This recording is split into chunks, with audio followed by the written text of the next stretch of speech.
when the tyrant King Nimrod built a fire so massive that even birds could not fly over it, the world stood in silent terror.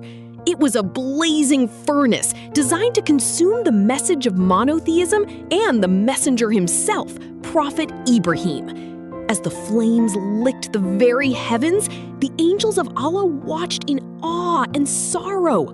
But amidst this colossal display of human arrogance and blazing fury, a tiny, seemingly insignificant creature was about to teach the entire universe a profound lesson about love, loyalty, and the true meaning of faith. Prophet Ibrahim stood before this mountain of fire, bound but entirely free in his heart. His faith in his Creator was absolute, untouched by fear or despair. As the soldiers of Nimrod prepared the catapult to launch him into the inferno, Ibrahim uttered words of supreme surrender. "Sufficient for us is Allah, and He is the best disposer of affairs."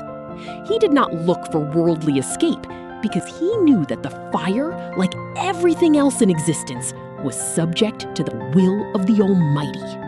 Nimrod believed he had won.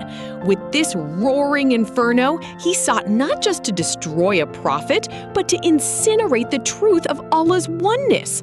The fire burned for days, fueled by the hatred and pride of a tyrant who claimed to be a god. The onlookers stood at a safe distance, their faces illuminated by the terrifying orange glow, convinced that no power on earth could save Ibrahim from the horrific fate that awaited him. But far from the roaring crowds, another story of devotion was unfolding. A tiny bird, no larger than a human palm, flew back and forth from a nearby river. With tireless determination, this fragile creature dipped its beak into the cool water, carrying a single glistening droplet at a time, and flew back toward the raging furnace. It was an act so physically insignificant, yet spiritually monumental, that it drew the attention of the heavenly host. According to Islamic tradition, the angels looked down at this tiny bird, struggling against the thermal winds and heavy smoke, carrying its solitary drop of water. They asked the bird, with gentle curiosity, why it was exerting such immense effort. They pointed out the obvious. What can your single drop of water do against a fire that has consumed whole forests and can be seen from miles away? You cannot hope to extinguish this massive blaze. The bird's response silenced the heavens and echoed through eternity. It replied that it knew very well its single drop of water could not put out the roaring fire of Nimrod. But the bird added, "When I stand before Allah, He will not ask me if I succeeded in extinguishing the fire. He will only ask me which side I stood on." This simple, profound realization redefined the essence of faith and action for all of creation. And then, the ultimate miracle occurred.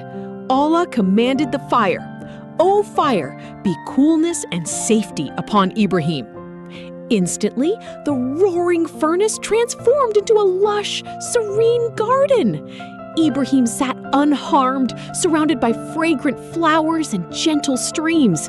The tyrant's pride was shattered, and the devotion of the small bird was honored. Allah accepted the bird's tiny drop of water not for its size, but for the purity of the heart that carried it. The story of the tiny bird is a timeless reminder for us all.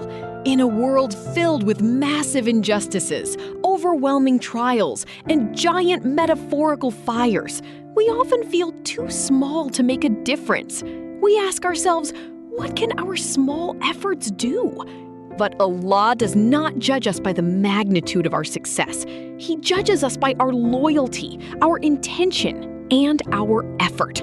No act of goodness is too small. Stand for the truth, even if you carry only a drop of water.